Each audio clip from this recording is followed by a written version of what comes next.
पत्नी को जब से ये मालूम हुआ कि रघुवर प्रसाद दोनों हाथों से लिख सकते हैं तो उसने एक बार भी पति से पूछा, क्या तुम्हारे हाथ में 6 उंगलियां हैं? नहीं, पर तुमने ये कैसे सोचा कि मेरी 6 उंगलियां हैं? तुम दोनों हाथों से लिखते हो इसीलिए पूछा। दोनों हाथ से लिखने वाले के हाथों में 6 उंगलियां होनी चाहिए। नहीं, पर मुझको लगा। पत्नी ने रघुवर प्रसाद की दोनों हथेलियों को अपने गालों पर रखते हुए कहा, मेरे पैर की उंगलियों को देखो।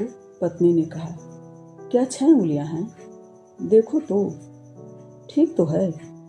पत्नी के नन्हे नन्हे सुंदर पैर थे। अंगूठे के पास 1 उंगली लायक और जगह थी। क्या 1 उंगली और थी जो कटवा ली? जगह है पर उंगली नहीं निकली। 5 तो ठीक है। मेरी 5 उंगलियों के बाद कितनी जगह है पर 6वीं नहीं निकली, कहकर रघुवर प्रसाद ने अपने हाथ की 1 उंगली अंगूठे की खाली जगह के पास रख दी। पत्नी ने पैर की उंगली से रघुवर प्रसाद के हाथ की उंगली को जोर से पकड़ा। अच्छा छोड़ दो, रघुवर प्रसाद ने कहा। पत्नी ने छोड़ दिया। अरे, कहकर पत्नी ने रघुवर प्रसाद के पैर छुए। क्या हुआ? उन्होंने पूछा। तुमको पैर लग गया था। रघुवर प्रसाद मुस्कुराए। ऐसे कितनी बार तुम्हारा पैर मुझको लगता होगा, तब तो तुम पैर नहीं छुई। कई दिन बाद भी एक बार पैर छू लो तो पहले का हिसाब पूरा हो जाता है, शर्माकर पत्नी ने कहा। क्या तुमको मालूम है जामुन में भी फूल आते हैं? रघुवर प्रसाद ने पूछा। मुझको मालूम नहीं था, मैं सोचता था जामुन में सीधे फल लगते हैं। क्या तुमने इस साल जामुन के फूल को देखा है? हाँ, तुम्हारे आने के 2-3 दिन पहले। अब छोटे छोटे फल आ गए हैं। मैं नहीं देखी। किसी पेड़ में ढूंढ कर देखेंगे, शायद अभी फूल फल नहीं बने हों। जामुन के सीधे फल पर ध्यान जाता है, फूल पर नहीं। परीक्षा में स्याही या पेन बदलते समय निरीक्षक से अनुमति लेनी पड़ती थी। यह कड़ा नियम था। तब निरीक्षक को उत्तर पुस्तिका में लिखना पड़ता था कि स्याही या पेन बदलने की अनुमति दी गई है। परीक्षार्थी बाएं हाथ से लिखे या दाहिने हाथ से, इसकी स्वतंत्रता थी। रघुवर प्रसाद के बाएं हाथ के अक्षर और दाहिने हाथ के अक्षर में अंतर नहीं था। बहुत ध्यान से देखने पर अंतर मालूम होता था। यह अंतर उसी तरह था जैसे गणेश जी की फोटो को बाईं तरफ से देखो फिर दाहिनी तरफ से जाके देखो, या किसी रखी कुर्सी को बाईं तरफ से देखो या दाहिनी तरफ से, कुर्सी में अंतर नहीं होता था। रघुवर प्रसाद जब पढ़ते थे तब उनको परीक्षा के समय हाथ बदलने की अनुमति लेनी पड़ती थी। तब वे खड़े हो जाते होंगे।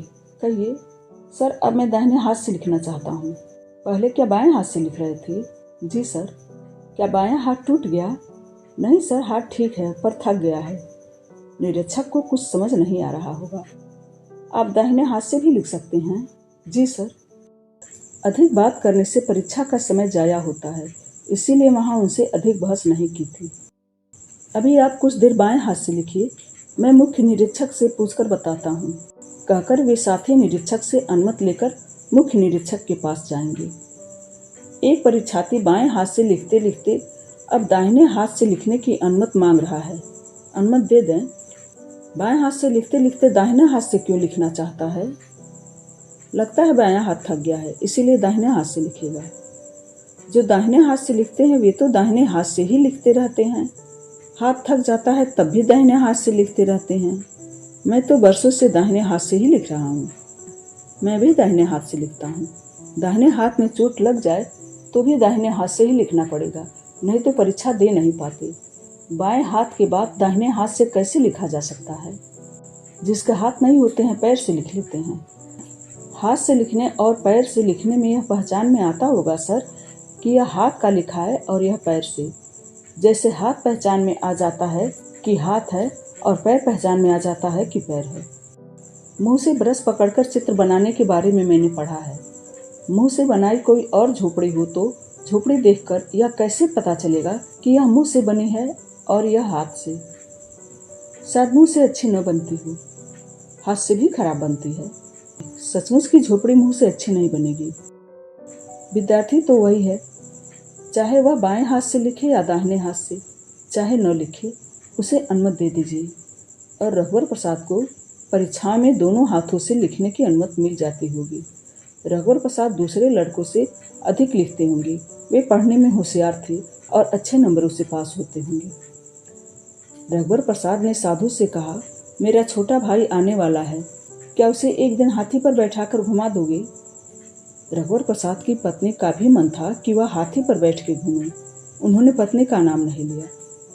मैं अचानक एक दिन चला जाऊंगा, साधु कहेगा। क्या हाथी पर जाओगी? हाथी अचानक एक दिन नहीं जा सकता। वह जिस दिन जाएगा रोज की तरह जाएगा। यह तब कैसे होगा? तुम हाथी पर सवार होगे। रोज की तरह जाते हाथी पर सवार तुम अकेले अचानक कैसे चले जाओगी? हाथी के साथ तुम भी रोज की तरह चले जाओगी। हाँ, मैं हाथी पर सवार होकर अचानक नहीं जा सकता। घोड़े पर अचानक जा सकते हैं। घोड़े पर थोड़ा अचानक जाया जा सकता है, पूरा अचानक नहीं। रात के अंधेरे में या दिन के सुनसान में कुछ अचानक हुआ जा सकता है, पर आजकल अंधेरा एकदम अंधेरा नहीं होता और दिन का सुनसान एकदम सुनसान नहीं। मैं घोड़े पर जाता हुआ दिख जाऊंगा।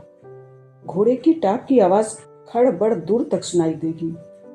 जितना सुनसान दिन और रात में होगा, खड़बड़ उतनी दूर तक सुनाई देगी। फिर जाना दिख जाएगा। हाथी तो दबे पांव चलता है, दौड़ेगा तो दबे पांव। उसके गले में घंटी नहीं है, उसके जाने की आवाज नहीं होगी। वह इतना बड़ा है कि छुप नहीं सकता, वह दिख जाएगा। घोड़े को कुछ छुपाया जा सकता है, हाथी को बिल्कुल नहीं। और जाना कैसे होगा? वेश बदलकर अचानक नहीं जा सकती। कोई नहीं पहचानेगा और लगेगा कि तुम अचानक चले गए। मैं अपना वेश बदल लूंगा, पर घोड़े और हाथी का वेश कैसे बदलूंगा? हाँ, घोड़े का वेश नहीं बदल सकती, हाथी का भी नहीं। आदमी दाढ़ी मुड़ाकर बदल जाएगा, कपड़े बदल लेता है तो वेश बदल जाता है। युवा बूढ़ा हो सकता है, लंगड़ा लूला अंधा बनकर वेश बदल सकते हैं। अच्छा होगा कि हाथी को ऊंट बनाकर कुछ दूर तक ले जाते, फिर बैल बनाकर बैलगाड़ी में ले जाते। हाथी को बहुत छोटा हाथी बनाकर झोला के अंदर रखकर रेलगाड़ी बस से अचानक चले जाते। घने जंगल में वे छुप सकते हैं। हाँ, पर मुझे छुपकर बनारस जाना है, तो मैं जंगल में हाथी समेत छुप जाऊंगा। जंगल में बनारस की तरफ चलता रहूंगा। जंगल तो थोड़ी दूर इतना बड़ा है, बनारस तक इतना बड़ा नहीं है। जंगल के बाद गांव, शहर या खुले मैदान होगा, तब नहीं छुप सकूंगा। जंगल में छुपकर बनारस जाने का एक ही तरीका है कि जंगल भी साथ साथ बनारस चले और जंगल के अंदर हाथी चलता रहे। तुम वेश बदल लो, फिर हाथी पर बैठकर चले जाना। लोग सोचेंगे कि हाथी पर कोई दूसरा चला गया। पत्नी खाना बनाने की तैयारी कर रही थी। रघुवर प्रसाद दरवाजा खोलकर बाहर खड़े थे। विभागाध्यक्ष कुर्ता धोती पहने स्कूटर हाथ से ठेलते हुए आ रहे थे। यह देख रघुवर प्रसाद उनके पास गए। क्या हुआ सर? चालू करते करते थक गया, चालू नहीं हुई। आगे मिस्त्री की दुकान है? हाँ है ना, आइए पहले चाय पी लीजिए। चाय नहीं, पानी पीऊंगा। अच्छा आइए। विभागाध्यक्ष सामने बरामदे में खड़े रहे। रघुवर प्रसाद ने पत्नी को आवाज दी। पत्नी कमरे में नहीं थी। कहाँ गई? लगता है खिड़की से उस पार चली गई। आइए सर, उधर चलिए। किधर? खिड़की के उस तरफ। चप्पल उतार दीजिए। विभागाध्यक्ष चप्पल उतारकर रघुवर प्रसाद के पीछे पीछे कमरे में आए। रघुवर प्रसाद फुर्ती से खिड़की से कूदे। विभागाध्यक्ष ने खिड़की से आती हुई ठंडी हवा को महसूस किया। विभागाध्यक्ष जैसे ही नीचे उतरे, चिड़ियों के कलरव को उन्होंने सुना। आकाश साफ था, सूर्य था, पर इतनी गर्मी नहीं थी। दोनों नंगे पैर थे। पगडंडी थी, पगडंडी को गोबर से लीप दिया गया था। विभागाध्यक्ष को लगा कि उन्होंने लंबी पूंछ वाली शाह बुलबुल को देखा है। बड़ी अच्छी जगह है रघुवर प्रसाद। विभागाध्यक्ष बहुत खुश हुए। जी सर, उस तरफ कुछ दूरी पर तहसील ऑफिस है और इस तरफ एकदम पास बस स्टैंड है। रघुवर प्रसाद ने हाथ के इशारे से उनको बताया। छोटे छोटे लड़के लड़कियां छुपा छुपाई खेल रहे थे। फटी कमीज पहने एक छोटा बच्चा जामुन के पेड़ के नीचे छुपा था। बच्चे इधर उधर दिख जाते थे। 3 पेड़ों की आड़ में छुपे 3 बच्चे थे। चलते चलते एक पतली छोटी नदी मिली। नदी का पानी एकदम छिछला था और स्वच्छ था और ठंडा। छोटे से छोटा बच्चा उसमें डूब नहीं सकता था। पानी इतना साफ था कि पानी के नीचे छोटे छोटे पानी के तरासे हुए तरह तरह के गोल पत्थर दिख रहे थे। आप पानी पीना चाहें तो यहाँ से पी लें, साफ पानी है। विभागाध्यक्ष पानी पीने उतरे। तेज बहते ठंडे पानी का स्पर्श पैरों को हुआ। वे अघा गए। झुककर चुल्लू से पानी लेकर उन्होंने भर पेट पानी पिया। एक आम का पेड़ जिसमें बौर पहले आ गई थी, उनकी डाली की फुनगियों में गुच्छे गुच्छे में आम लटकी हुई थी। उस पेड़ के नीचे पत्नी आम बीन रही थी और आंचल में रखती जा रही थी। क्या कर रही हो? चटनी के लिए आम बीन रही थी।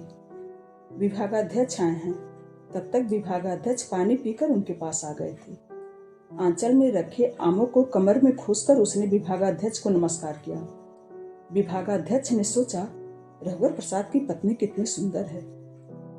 तुम जाकर खाना बनाओ, हम लोग चाय यहाँ बूढ़ी अम्मा की दुकान से पी लेते हैं। आइए सर।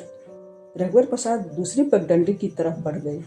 यह पगडंडी भी गोबर से लिपी थी। पगडंडी में कहीं कहीं गोबर की पपड़ी के नीचे हरी दूब के गुच्छे निकल आए थे। ये दूब के गुच्छे पूरी पगडंडी पर पैर रखने के लिए हरे मखमल के टुकड़े की तरह लग रहे थे। इस तरफ हवा में गीलापन था। पगडंडी के बाईं तरफ पगडंडी के साथ साथ चट्टानें थी। इन्हीं चट्टानों के बीच से ऊपर से कहीं पानी फुटकर बह रहा था। उसकी तेज आवाज आ रही थी। आगे एक बरगद के पेड़ की छाया के नीचे 4 बल्ली गाड़कर बांस की छप्पर पर बोरा डाल दिया गया था। बरगद में छोटे छोटे लाल फल लगे थे। जमीन पर फल बिखरे थे। एक बड़ा काले मुंह का बंदर पेड़ पर बैठा हुआ था, चुन चुनकर फल खा रहा था। जब ये लोग चाय की दुकान पर पहुंचे तो कोने में छुपा हुआ काले मुंह का एक बड़ा बंदर विभागाध्यक्ष के पास से अपनी लंबी पूंछ उठाए तेजी से निकला और भागता हुआ बरगद के पेड़ पर चढ़ गया। छोटी सी चाय की दुकान थी। चूल्हे पर चाय बनती थी। बूढ़ी अम्मा चावल पछोर रही थी। इस कहानी का शेष हिस्सा अगले वीडियो में। धन्यवाद।